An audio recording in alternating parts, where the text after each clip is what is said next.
السلام عليكم ورحمة الله وبركاته. الحمد لله نحمده ونستعينه ونستغفره ونؤمن به ونتوكل عليه ونعوذ بالله من شرور أنفسنا ومن سيئات أعمالنا. من يهده الله فلا مضل له ومن يضلله فلا هادي له، ونشهد أن لا إله إلا الله وحده لا شريك له، ونشهد أن محمدا عبده ورسوله صلوات الله وسلامه عليه.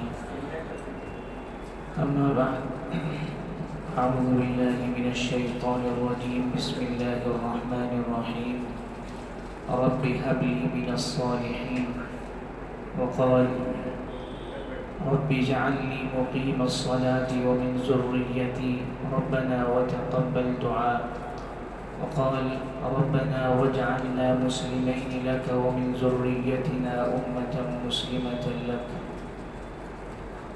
وقال عن دعاء زكريا عليه الصلاة والسلام وهب لي من لدنك وليا يرثني ويرث من آل يعقوب. وقال النبي صلى الله عليه وسلم ما نحل والد ولدا من نحل أدب حسن، أو كما قال عليه الصلاة والسلام. میرے انتہائی محترم بزرگوں اور عزیز نوجوانوں، اس سے قبل جمعے میں آپ کے سامنے اسلامک پیرنٹنگ کے سلسلے میں بات کی تھی، جس میں اس کو پیش کرنے کی کوشش کی گئی تھی کہ اسلامک پیرنٹنگ کی ضرورت کیوں ہے اور کتنی زیادہ ضروری ہے، اور جو لوگ اس کا خیال کرتے ہیں، یعنی اچھی تربیت کا، اور کچھ مثال دی تھی ہم نے، لیکن اچھی تربیت ان لوگ اس معنی میں نہیں کرتے ہیں کہ وہ اخلاق بہت اچھے بناتے ہوں، کردار بڑا اچھا بناتے ہوں۔ کچھ قوموں کی تربیت اپنی اولاد کی اچھی اس معنی میں صرف ہوتی ہے کہ وہ دنیاوی اعتبار سے بڑے کامیاب سمجھے جاتے ہیں، اور انہوں نے اپنی اولاد کے لیے ایسی پلاننگ کی بھی ہوتی ہے کہ کہ جس کا نتیجہ یہ نکلتا ہے کہ وہ قوم دیگر قوموں سے ہر معاملے میں آگے بڑھ جاتی ہے. اور یہ اس سے مقصود تعریف نہیں ہے، یہ ایک صرف مثال کے لیے ہے. جیسے اللہ رب العزت نے قرآن کریم میں فرمایا کہ لَتَجِدَنَّ أَشَدَّ النَّاسِ عَدَاوَةً لِلَّذِينَ آمَنُوا الْيَهُودَ وَالَّذِينَ أَشْرَكُوا وَلَتَجِدَنَّ أَقْرَبَهُمْ مَوَدَّةً لِلَّذِينَ آمَنُوا الَّذِينَ قَالُوا إِنَّا نَصَارَى. اللہ رب العزت نے فرمایا کہ مسلمانوں سے اللہ کے نبی صلی اللہ علیہ وسلم کو خطاب کرتے ہوئے کہ آپ سب سے زیادہ اپنا دشمن مشرکین کو اور یہودیوں کو پائیں گے. اور عیسائیوں کے بارے میں فرمایا کہ وہ مسلمانوں کے سلسلے میں دشمن ہیں، لیکن اتنی دشمنی ان کے اندر نہیں ہے جتنی زیادہ یہودیوں کے اندر ہے. تو اب یہاں جو عیسائیوں کی مثال بیان کی گئی اس کا یہ مطلب ہرگز نہیں کہ قرآن ان کی تعریف کر رہا ہے، بلکہ وہ ایک چیز سمجھانے کے لیے، کمپیریزن کرنے کے لیے، تقابل کرنے کے لیے یہ بات قرآن کریم نے ذکر کی.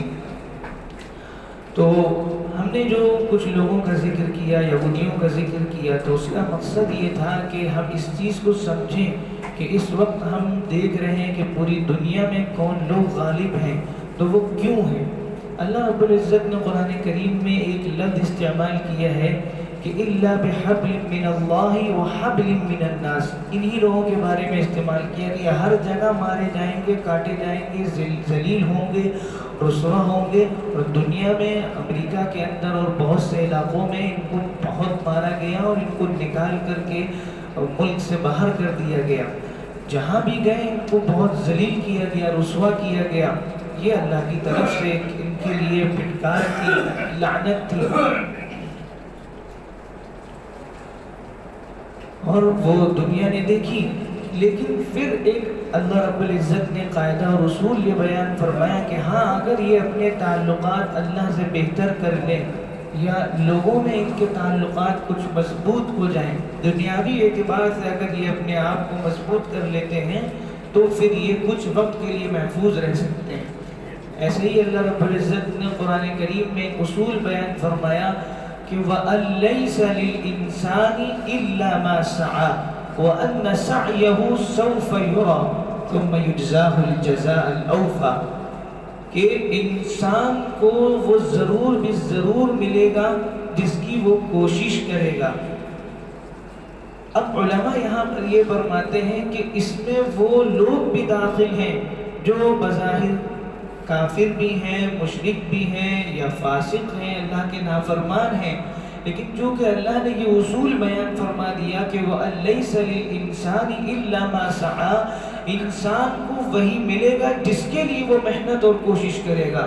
تو اللہ تعالیٰ نے جو دنیا کو بنایا ہے اس کے نظام کو چلانے کے لیے اللہ نے دنیا میں اسباب کو رکھا ہے.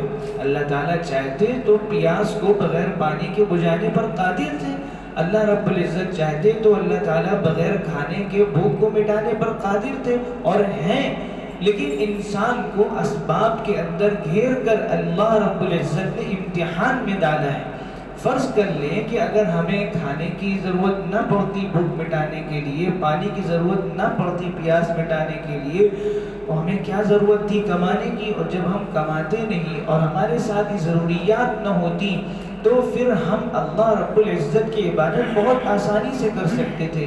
اس میں ہمارے لیے اتنا بڑا امتحان نہیں تھا. لیکن اللہ رب العزت نے پورا ایک خاندان کا نظام بنایا اور اس میں بیوی، اولاد، رشتہ دار، سب کے حقوق، سارے معاملات، پھر اس کے بعد میں کمائی، روزی روٹی، یہ سب کے ساتھ ہمیں گھیر کر کے پھر کہا کہ اب ایسا نہ ہو کہ تم دنیا میں پڑھ کر کے ہمارے حکموں کو چھوڑ دو. ورنہ اللہ رب العزت جس طرح دیگر مخلوق کو کھلا رہے ہیں اسی طرح ہمیں بھی کھلانے پر قادر ہیں. اور جس طرح اللہ رب العزت نے بنی اسرائیل کے لیے من اور سلوہ کو آسمان سے اتارا تھا، اسی طرح اللہ رب العزت حضرت محمد مصطفیٰ صلی اللہ علیہ وسلم کی امت کے لیے بھی اتار سکتے تھے، لیکن اللہ رب العزت نے ہمیں اسباب میں اس لیے گھیرا ہے کہ ہم اسباب کو اختیار کرتے ہوئے توکل اللہ پر کریں اور اسباب میں گر کر ہم اللہ کی عبادت سے، اللہ کے حکموں سے غافل نہ ہوں۔ اللہ رب العزت نے اسی لیے پھر یہ اصول بنا دیا کہ جو محنت کرے گا اسے کامیابی ملے گی۔ اب وہ محنت کرنے والا جو بھی ہو، وہ مسلمان ہو یا کافر ہو، وہ کوئی صالح انسان ہو یا کوئی اللہ کا نافرمان ہو، اگر اس کی تقدیر میں یہ بات لکھی ہوئی ہے کہ یہ جس چیز کے لیے محنت کرے گا تو اس کو وہ چیز ملے گی، اگر اس کی تقدیر میں یہ لکھا ہوا ہے تو جب وہ محنت کرے گا اللہ اسے وہ چیز عطا فرمائیں گے۔ تو اس لیے ہم نے پچھلی جمعے کو اس کی پوری مثال دی کہ وہ لوگ کیوں ترقی کر رہے ہیں، وہ لوگ کیوں اتنی زیادہ آگے ہیں، کیونکہ وہ پلاننگ کے ذریعے سے چل رہے ہیں۔ اور ہم اپنے بارے میں غور کر لیں کہ ہمارے یہاں کتنی پلاننگ ہے اور کتنی تربیت پر توجہ دی جاتی ہے۔ حالانکہ انبیاء کرام علیہ السلام کی دعائیں قرآن کریم میں ذکر کی گئی، حضرت ابراہیم علیہ السلام کی دعا ذکر کی گئی کہ رب اجعلنی مقیم الصلاة ومن ذریتی، اور اس سے پہلے انہوں نے دعا کی کہ رب ہب لی من الصالحین۔ ابھی ان کو اولاد ملی بھی نہیں ہے، ابھی اولاد ملی بھی نہیں ہے، اس کے باوجود آنے والی نسل کے لیے، آنے والی اولاد کے لیے حضرت ابراہیم علیہ السلام یہ دعا فرما رہے ہیں کہ اے اللہ ہمیں نیک اولاد عطا فرما دے۔ اور اس کے بعد میں پھر دعا فرما رہے ہیں کہ رب اجعلنی مقیم الصلاة ومن ذریتی، اے اللہ مجھے اور میری آنے والی پوری ذریت کو نماز کا قائم کرنے والا بنا دے۔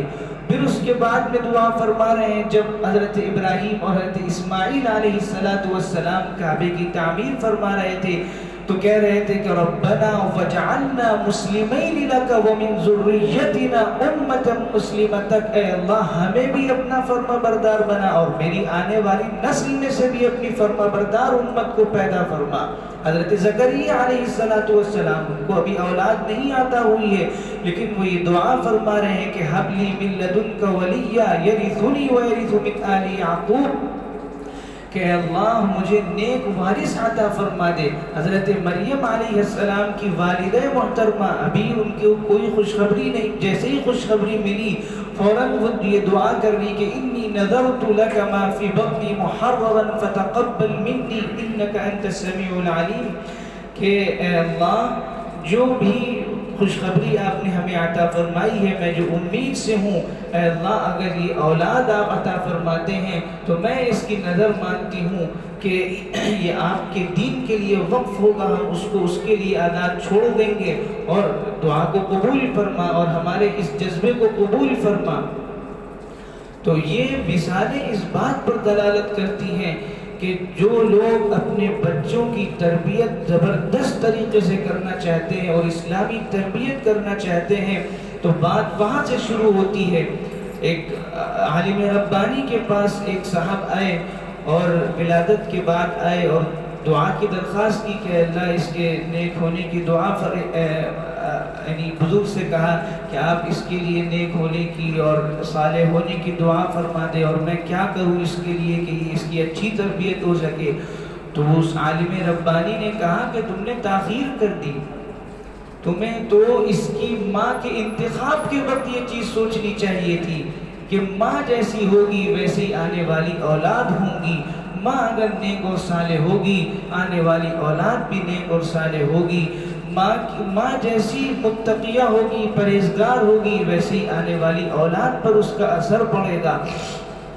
اللہ رب العزت نے فرمایا حضرت مریم علیہ السلام سے کہ فَكُلِي وَاشْرَبِي وَقَرِّي عَيْنًا، ان کے لیے کھجور کے درخت کا انتخاب کیا کہ آپ وہاں پر جائیے گا جب آپ کو تکلیف محسوس ہو، جو خاص درد ہوتا ہے وہاں پہ جائیے گا، اور خاص چشمہ جاری فرمایا، کہا یہاں سے آپ پانی پیجئے گا، اور فرمایا کہ یہ کھائیے اور پیجئے اور اپنی آنکھ کو ٹھنڈا کیجئے۔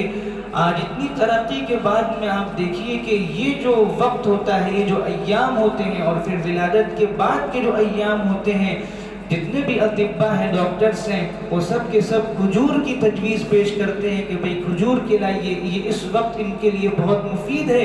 اور اللہ رب العزت اس وقت یہ بیان فرما رہے تھے، حضرت مریم علیہ السلام کو حکم دیا تھا کہ کھجور کے درخت کے نیچے آپ جا کر کے بیٹھیے، آپ کے لیے کھجوریں آئیں گی، آپ ان کھجوروں کو استعمال کریے گا۔ اللہ تعالیٰ چاہتے کوئی اور بھی پھل دے سکتے تھے، لیکن اللہ رب العزت ہی ہر چیز کے پیدا کرنے والے ہیں، اور وہ جانتے ہیں کہ انسان کے لیے کس وقت کون سی چیز زیادہ مفید ہے۔ تو اللہ رب العزت نے باقاعدہ اس کا حکم دیا کہ آپ یہ پھل کھائیے، اور یہ جو چشمہ ہم نے جاری کیا ہے آپ اس کا استعمال کیجیے۔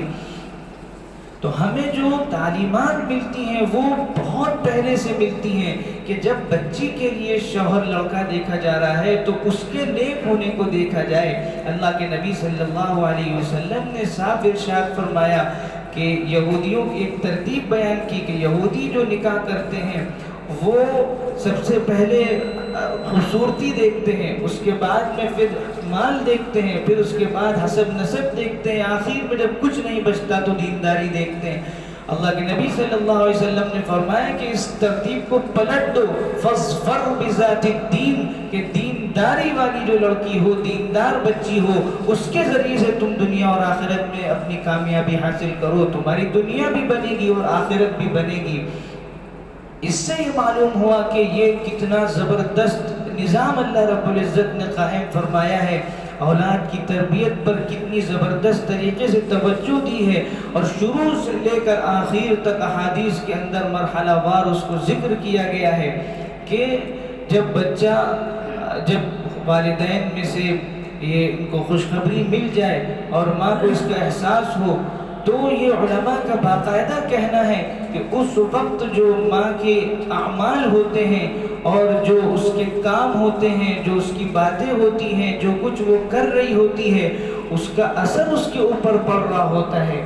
اس لیے فرمایا گیا کہ اس وقت والدین کو اپنے گھر کا ماحول بہت بہتر رکھنا چاہیے، کیونکہ خدا نخواستہ اگر والدین کے درمیان میں کچھ بھی معاملات بگڑیں گے، گھر کا ماحول خراب ہوگا، اس کا اثر ڈائریکٹ بچے کی نفسیات پر پڑے گا۔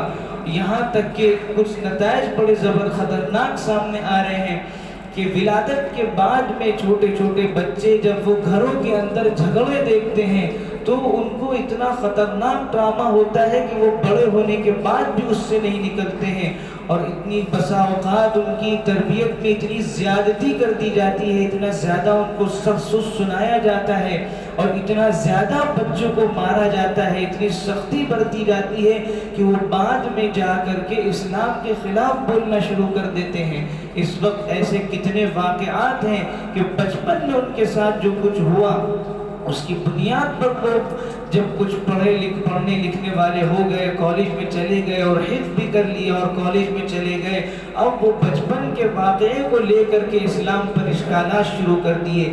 اس وقت جو ارتداد کی صورتیں سامنے آ رہی ہیں ان میں دو بڑی وجوہات ہیں، یا تو شبہات پیدا ہوتے ہیں، اور یا پھر یہ ہے کہ بچپن کا یا ایسا کوئی گھر کا ماحول یا کوئی ایسا ڈرامہ ان کو لگتا ہے کہ پھر وہ بالکل ایک دم عجیب کیفیت ہوتی ہے اور اسلام کے خلاف وہ بولنا شروع کر دیتے ہیں۔ اس لیے ہمیں بڑا اس کا خیال کرنا چاہیے کہ جیسا ہمارا ماحول ہوگا اور جیسی ہماری غذا ہوگی اور جیسے ہمارے اعمال ہوں گے، براہ راست اس کا اثر بچے کے اوپر پڑے گا۔ یہ بات علماء کرام نے لکھی ہے، کتابوں میں یہ باتیں ذکر کی گئی ہیں۔ آپ دیکھیں کہ کوئی بھی جب بچہ دنیا میں آتا ہے اس کو کسی زبان کی باقاعدہ کتاب کے ذریعے تعلیم نہیں دی جاتی ہے، لیکن وہ اگر ایسے گھر میں پیدا ہوا ہے جہاں اردو بولی جاتی ہے تو وہ اردو بولنے والا بن جاتا ہے، جہاں عربی بولی جاتی ہے وہاں زبردست فصیح و عربی بولنے والا بن جاتا ہے، جہاں پر انگریزی بولی جاتی ہے وہ انگریزی بولنے والا بن جاتا ہے۔ کیوں؟ کیونکہ وہ ماں کی گود سے وہی سن رہا ہے، والدین کو ہمیشہ وہی الفاظ بولتے ہوئے سن رہا ہے۔ بچہ جو کچھ سنے گا اس کا اثر اس کے اندر منتقل ہوگا اور وہ انہی الفاظ کے اثرات کے ساتھ پروان چڑھے گا۔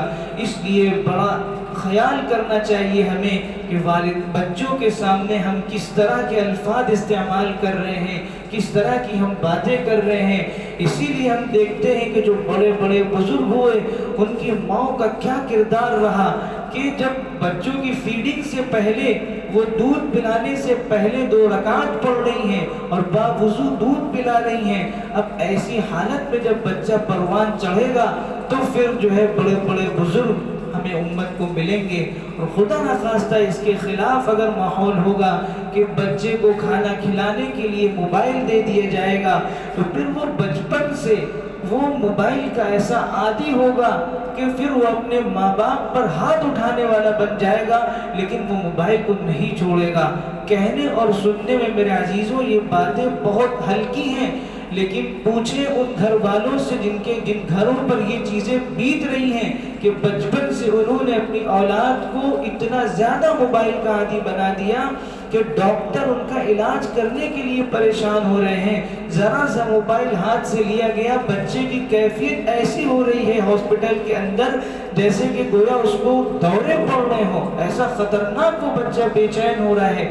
اس کو اس سے کوئی مطلب نہیں ہے کہ ماں کیا چاہ رہی ہے، باپ کیا چاہ رہا ہے، کون کیا کر رہا ہے، کوئی اس کو فرق نہیں ہے ماحول سے.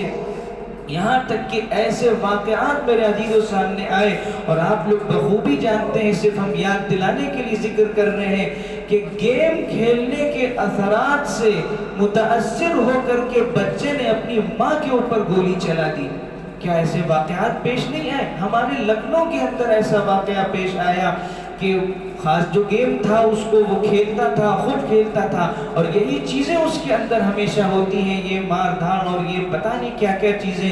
تو اس کا اثر یہ ہوا کہ جب اس سے روکا گیا فوراً اس نے اپنی ماں کو ختم کر دیا. تو بظاہر یہ دیکھا جائے کہ بھئی موبائل ہی تو ہے اور بچہ رو رہا تھا تو اس کو دے دیا اور گیم ہی تو کھیل رہا ہے، لیکن میرے عزیزوں اس کا اثر کہاں تک جا رہا ہے؟ پھر مجھے مجبور ہو کر کے میرے عزیزوں یہ کہنا پڑتا ہے کہ جو لوگ یہ چیزیں بنا رہے ہیں، جو موبائل بنا رہے ہیں، جو اس طرح کے گیم کے گیجٹس بنا رہے ہیں، جتنی بھی اس طرح کی الیکٹرانک چیزیں بنا رہے ہیں، ان کے گھروں میں اس کا استعمال نہیں ہوتا ہے. اور یہ باتیں باقاعدہ ریکارڈ ہیں کہ ان میں سے بہت سے لوگ ایسے ہیں جو کی پیڈ فون کا استعمال اس وقت کر رہے ہیں اور جن کو بہت ترقی یافتہ سمجھا جاتا ہے. اور یہ بات ایسے شخص نے ذکر کی ہے، ایسے عالم نے، ایسے مفتی نے جو خود شکاگو کے اندر رہتے ہیں. ان سے ایک لڑکے نے کھڑے ہو کر کے سوال کیا اور یہ اس مجلس کے اندر میں خود موجود تھا. ان سے یہ سوال کیا ایک بچے نے کالج کے کہ بھائی ہمارا ذہن نماز میں کیوں نہیں لگتا ہے، ہمارا خیال بار بار ادھر ادھر کیوں متوجہ ہو جاتا ہے، نماز میں ارتکاز اور توجہ کیوں نہیں ہے، نماز میں ہمارا دل کیوں نہیں لگتا ہے. تو فوراً انہوں نے سب سے پہلا یہ لفظ بولا تھا کہ آپ ریل دیکھنا چھوڑ دیجئے. میں اپنے نوجوانوں سے بڑے درد کے ساتھ عرض کر رہا ہوں کہ ریل دیکھنا چھوڑ دیجئے. بظاہر یہ بہت معمولی عمل ہو سکتا ہے لیکن اس کا اثر بڑا خطرناک ہوتا ہے. ریل کتنے سیکنڈ کی ہوتی ہوگی؟ چند سیکنڈ کی ریل ہے، ایک ریل کے بعد دوسری، دوسری کے بعد تیسری. اب جب انسان گھنٹہ 1.5 گھنٹہ دن بھر یہی کرتا رہے گا تو اب بتائیے کیا اس کے دماغ کا جو فوکس ٹائم ہے کیا وہ کم نہیں ہوگا؟ کیوں؟ کیونکہ مسلسل وہ جو چیز دیکھ رہا ہے چند سیکنڈ کی دیکھ رہا ہے، پھر دوسری، پھر تیسری، سیکنڈوں میں چیزیں بدل رہی ہیں. تو اب اس کا دماغ بھی ایسے ہی ہو جائے گا کہ سیکنڈوں تک کے کہیں ایک جگہ پر ٹکے گا، اس کے بعد میں اس سے زیادہ نہیں ٹکے گا. اس کو فوراً الجھن ہوگی، فوراً دماغ اس کا منتشر ہوگا اور دوسری طرف جائے گا. پہلی بات انہوں نے یہ فرمائی کہ ریل دیکھنا چھوڑ دیجئے ورنہ آپ کا فوکس ٹائم بالکل ختم ہو جائے گا، آپ ارتکاز اور توجہ کر ہی نہیں پائیں گے. پھر دوسری بات انہوں نے یہ فرمائی کہ جو لوگ یہ پوری دنیا میں پھیلا رہے ہیں ان میں سے بہت سے لوگوں کے بارے میں یہ بات ہے کہ وہ لوگ خود کی پیڈ فون استعمال کرتے ہیں. اب بتائیں کہ ہم لوگ تو اپنی یا بچوں کی ضرورت سمجھ کر کے ان کو موبائل ان کے ہاتھ میں دے دیتے ہیں اور جو لوگ پوری دنیا میں سمجھے جاتے ہیں کہ یہ بڑی ترقی کر رہے ہیں تو وہ لوگ آخر اس کا کیوں استعمال نہیں کر رہے ہیں؟ وہ وہی کلاسیکل جو اپنا طریقہ ہے، پرانی کتابیں اور بورڈ اور یہ ساری لکھنے پڑھنے کے سارے آلات، ان سب کا استعمال کر کے وہ اپنے بچوں کو تعلیم دے رہے ہیں اور ہمیں انہوں نے اس دھوکے میں لگا رکھا ہے کہ ہم جتنی بھی جدید ٹیکنالوجیز کو استعمال کریں گے اور جتنے گیجٹ استعمال کریں گے اتنی ہمارے لیے پڑھائی آسان ہوگی. ایک کلک میں جب ساری چیزیں ہمارے سامنے ہوں گی تو بتائیے پھر ہماری ڈیپ تھنکنگ کہاں رہے گی, غور و فکر کرنا کہاں باقی رہے گا. سب چیز ہمیں آسانی سے مل جائے یہ ہمارا مزاج بنے گا. تحقیق, ریسرچ, مطالعہ, قرآن کا مطالعہ, حدیث کا مطالعہ, انبیاء کے واقعات کا پڑھنا کہاں ہوگا, کتابوں کا نور کہاں حاصل ہوگا. قرآن کو اٹھانے کا جو ثواب ہے, قرآن کے احترام کا جو ثواب ہے, قرآن کو دیکھنے کا جو ثواب ہے, وہ کہاں ہمیں ان گیجٹس میں مل سکتا ہے. قرآن کو ہم اٹھاتے ہیں, اپنی آنکھوں سے لگاتے ہیں, اس کو ہم بوسہ دیتے ہیں. بتائیے کیا موبائل کے ساتھ ہم یہ کر سکتے ہیں کہ موبائل کو اٹھائیں اور اس کو آنکھوں سے لگائیں اور اس کو ہم بوسہ دیں.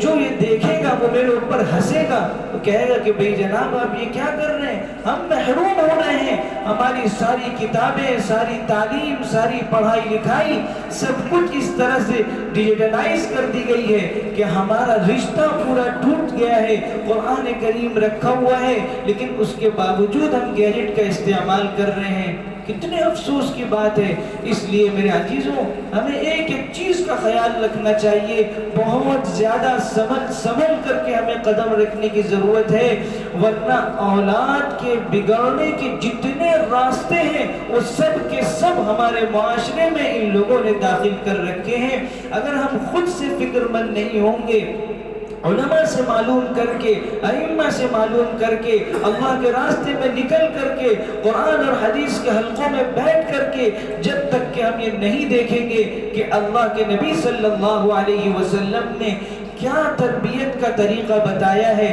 اور کس عمر میں ہمیں بچوں کے ساتھ کس طرح سے کیا رویہ اختیار کرنا ہے, کس عمر میں ہمیں انہیں کس چیز کا پابند بنانا ہے, جب تک کہ ہمیں میرے عزیزو یہ معلوم نہیں ہوگا ہمارے لیے اپنے بچوں کی تربیت کرنا بہت مشکل ہو جائے گا. اگر ہم اپنے بچوں کو آنکھوں کی ٹھنڈک بنانا چاہتے ہیں تو ہمیں انہیں اپنے اسلامی ماحول میں تربیت دینی ہوگی. کیونکہ جو ماحول باہر کا ہے, اسکول کا, ہمارے محلے کا, سوسائٹی کا, وہ اتنا خطرناک ماحول ہے کہ ہم لوگ بچپن میں جو چیزیں سوچ نہیں سکتے تھے, اس عمر میں جو چیزیں ہم لوگ سوچ نہیں سکتے تھے, آج کے بچے اس عمر میں وہ چیزیں کر رہے ہیں.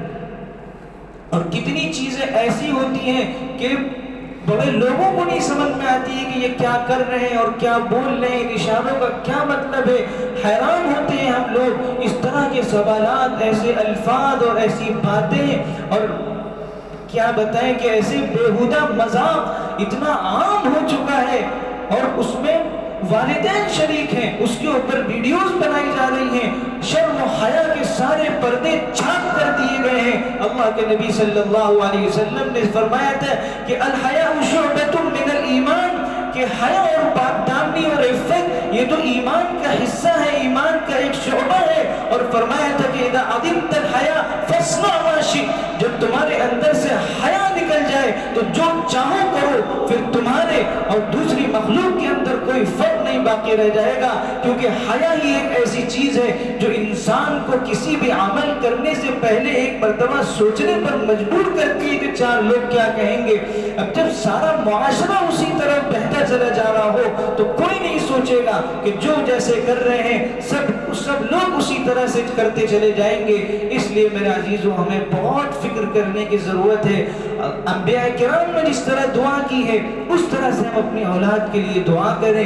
جن کے لیے آگے مواقع ہیں کہ ان کا رشتہ طے ہونا ہے, انہیں خوشخبری مل چکی ہے, جن کے ایسے ابھی مراحل باقی ہیں وہ اس وقت میں فکر کر لیں, اور جن کی اولاد جس عمر میں ہے اللہ سے دعا کر کے اس کے لیے خوب تربیت کا انتظام کریں, اہتمام کریں. اللہ رب العزت ہم سب کو نیک اولاد عطا فرمائے, اور اللہ نے جن کو اولاد سے نوازا ہے اللہ ان کی اولاد کو ان کی آنکھوں کی ٹھنڈک بنائے, دنیا اور آخرت میں ان کی کامیابی کا ذریعہ بنائے, اور ان کے لیے صدقہ جاریہ بنائے. وآخر دعوانا ان الحمدللہ رب العالمین.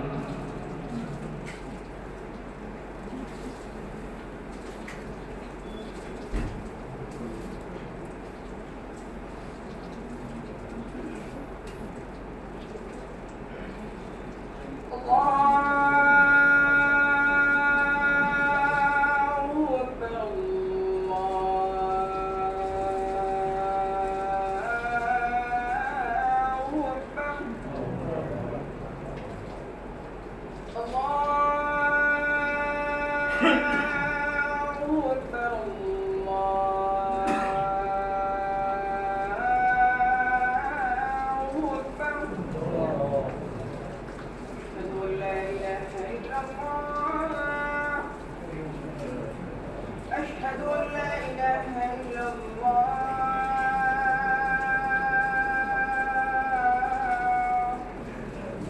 أشهد أن محمدا رسول الله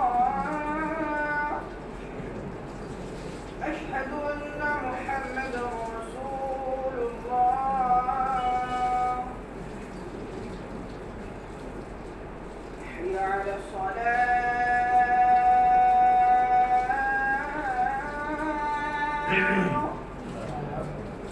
حي على الصلاة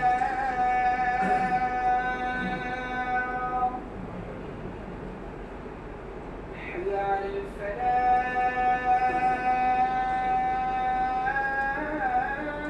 الفلاح حي على الفلاح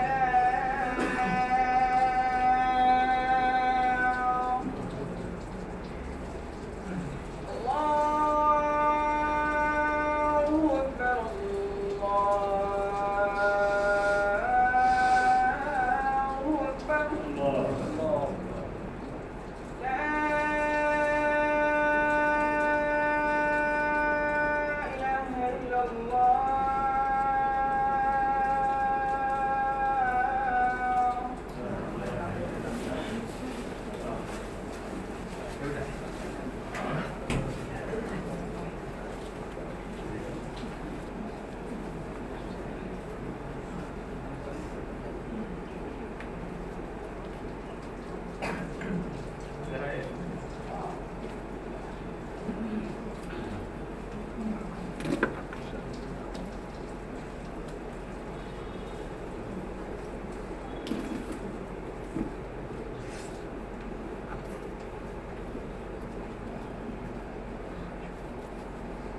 الحمد لله نحمده ونستعينه ونستغفره ونؤمن به ونتوكل عليه ونعوذ بالله من شرور أنفسنا ومن سيئات أعمالنا من يهده الله فلا مضل له ومن يضلله فلا هادي له ونشهد أن لا إله إلا الله وحده لا شريك له ونشهد أن محمدًا عبده ورسوله صلوات الله وسلامه عليه أما بعد فيا أيها الناس أولا أوصيكم ونفسي المقصرة بتقوى الله عز وجل فإن التقوى هي ملاك الحسنات وبالتقوى يزداد الإنسان قربا ومنزلة عند الله سبحانه وتعالى والتقوى هو السلاح الوحيد الذي يتسلح به المرء المؤمن في معركة الحياة التي تدور بين أهل الحق والباطل.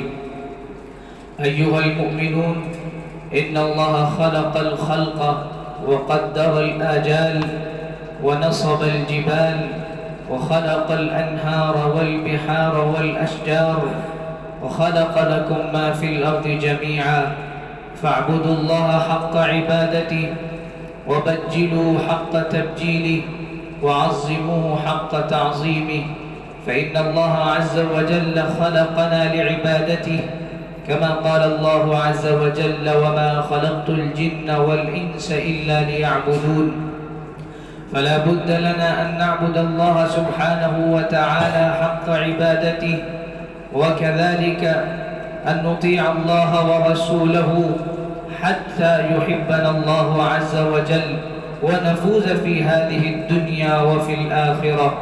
أقول قولي هذا وأستغفر الله لي ولكم ولسائر المسلمين من كل ذنب فاستغفروه إنه هو الغفور الرحيم.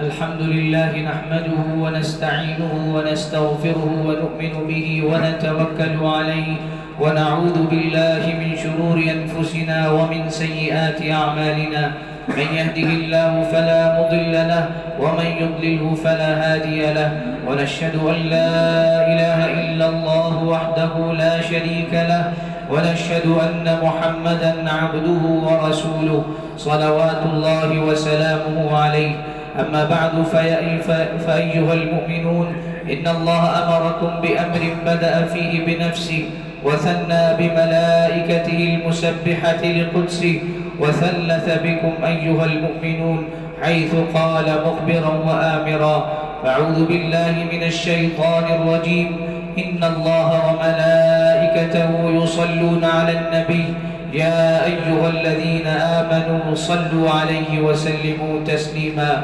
اللهم صل على محمد وعلى آل محمد كما صليت على إبراهيم وعلى آل إبراهيم إنك حميد مجيد اللهم بارك على محمد وعلى آل محمد كما باركت على إبراهيم وعلى آل إبراهيم إنك حميد مجيد وعلى الخلفاء الراشدين المهديين وعلى جميع الصحابة والتابعين لهم بإحسان إلى يوم الدين اللهم إنا نسألك حبك وحب من يحبك وحب عمل يقربنا إلى حبك اللهم اهدنا فيمن هديت وعافنا فيمن عافيت وتولنا فيمن توليت وبارك لنا فيما أعطيت وقنا واصرف عنا شر ما قضيت فإنك تقضي بالحق ولا يقضى عليك إنه لا يذل من واليت ولا يعز من عاديت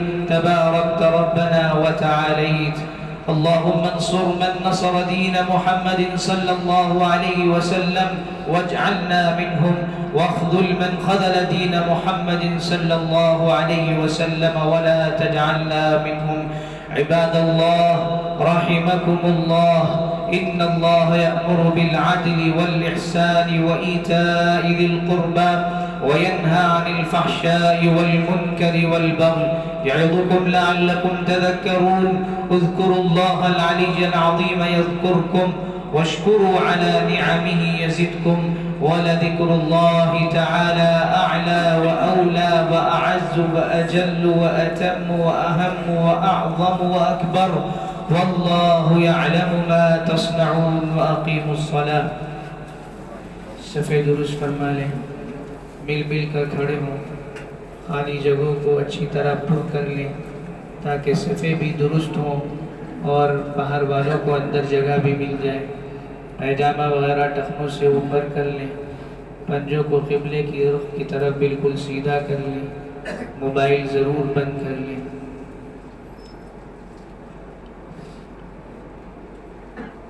اللہ اکبر اللہ اکبر اللہ اکبر اللہ اکبر اشہد ان لا الہ الا اللہ اشہد ان لا الہ الا اللہ اشہد ان محمد رسول اللہ اشہد ان محمد رسول اللہ حی علی الصلاة حی علی الصلاة حی علی الفلاح حی علی الفلاح قد قامت الصلاة قد قامت الصلاة الله أكبر الله أكبر لا إله إلا الله.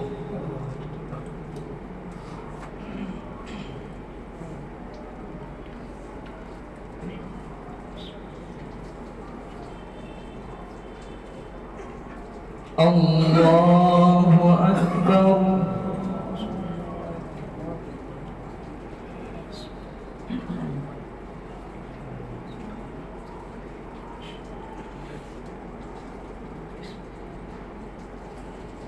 الحمد لله رب العالمين الرحمن الرحيم مالك يوم الدين إياك نعبد وإياك نستعين اهدنا الصراط المستقيم صراط الذين أنعمت عليهم غير المغضوب عليهم ولا الضالين.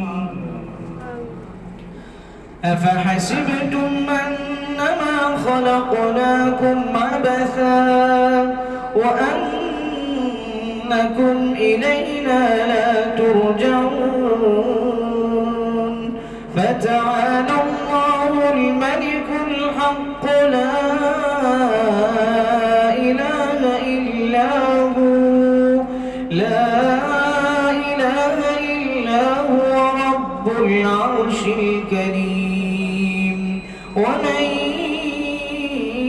يدع مع الله إلها آخر لا برهان له به فإنما حسابه عند ربه إنه لا يفلح الكافرون.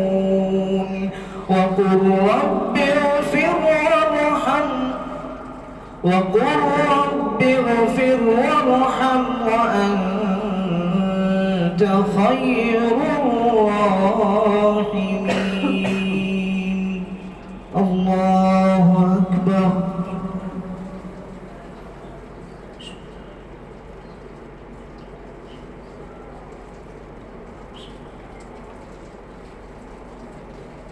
سمع الله لمن حمده. الله أكبر.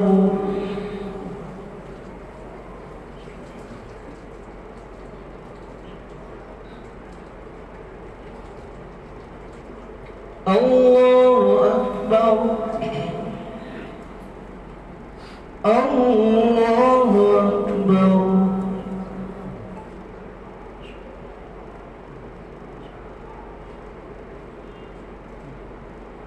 الله أكبر. الحمد لله رب العالمين الرحمن الرحيم مالك يوم الدين إياك نعبد وإياك نستعين اهدنا الصراط المستقيم صراط الذين أنعمت عليهم غير المغضوب عليهم ولا الضالين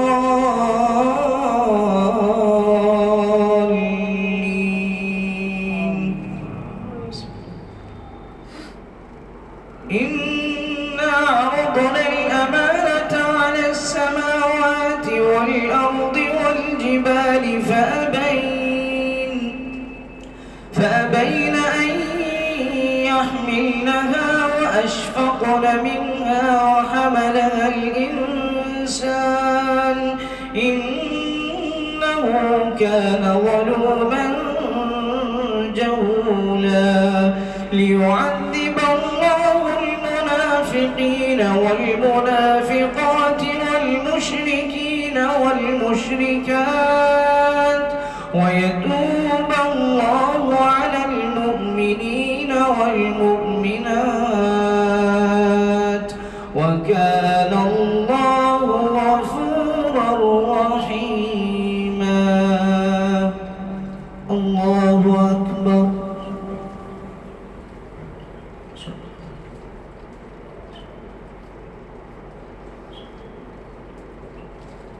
سمع الله لمن حمده. الله أكبر.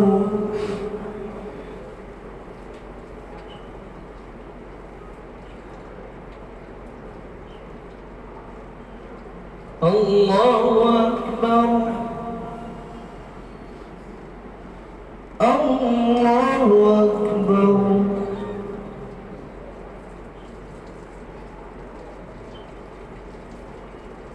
الله أكبر.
السلام عليكم ورحمة الله.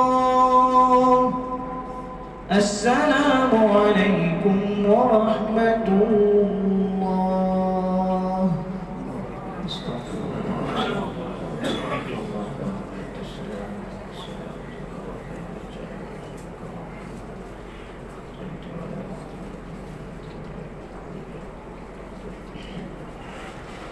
سہارنپور کے مرزاپور سے دو عالم حضرات تشریف لائے ہیں. ان کے تقریباً 2 ادارے ہیں. ابھی خاص تقاضا یہ ہے کہ نئی دلی اسٹیشن کے پاس ایک پرانی ویران مسجد تھی جس میں کچھ غیر قوم کے افراد رہ رہے تھے. تعاون کے ذریعے سے ان کا انتظام کیا گیا ہے. ابھی کچھ اور جو ہے تقاضے ہیں، لہذا آپ حضرات تعاون فرمائیں. اللهم لك الحمد كما تأمر فصل وسلم على سيدنا محمد كما تأمر وافعل بنا ما تأمر فإنك أهل التقوى وأهل المغفرة. اے اللہ ہم سب کے گناہوں کو معاف فرما. اے اللہ اس جمعے کی مبارک گھڑی میں ہم سب کی مغفرت فرما. اے اللہ ہمارے حال پر رحم فرما. اے اللہ ہماری صحیح رہبری فرما. اے اللہ جن کو تو نے اولاد سے نوازا ہے، اے اللہ ان کے اولاد کو ان کے لیے آنکھوں کی ٹھنڈک بنا. اے اللہ دنیا و آخرت کے لیے کامیابی کا ذریعہ بنا، سکون کا ذریعہ بنا. اے اللہ صدقہ جاریہ بنا. اے اللہ جن کے لیے تو نے فیصلہ فرمایا ہے کہ تو انہیں کبھی بھی جب بھی اولاد سے نوازے اے اللہ نیک اولاد عطا فرما، اے اللہ ہمارے معاشرے کو نیک اور صالح بنا، اے اللہ ہمیں جو بھی مظلوم ہیں اور جن جن جگہوں پر جن ملکوں میں مظلوم ہیں اے اللہ ان کو ظلم سے آزاد فرما، اے اللہ ان کی مدد فرما، اے اللہ ظالموں کو ہلاک فرما، اے اللہ ہمیں جو بیمار ہیں ان کو شفا عطا فرما، جو پریشان حال ہے ان کی پریشانیوں کو دور فرما، اے اللہ ہم سب کی دعاؤں کو حضرت محمد صلی اللہ علیہ وسلم کے صدقہ و طفیل میں قبول فرما، صلی اللہ تعالی علی خیر خلقہ محمد وعلی آلہ واصحابہ اجمعین، آمین برحمتک یا ارحم الراحمین۔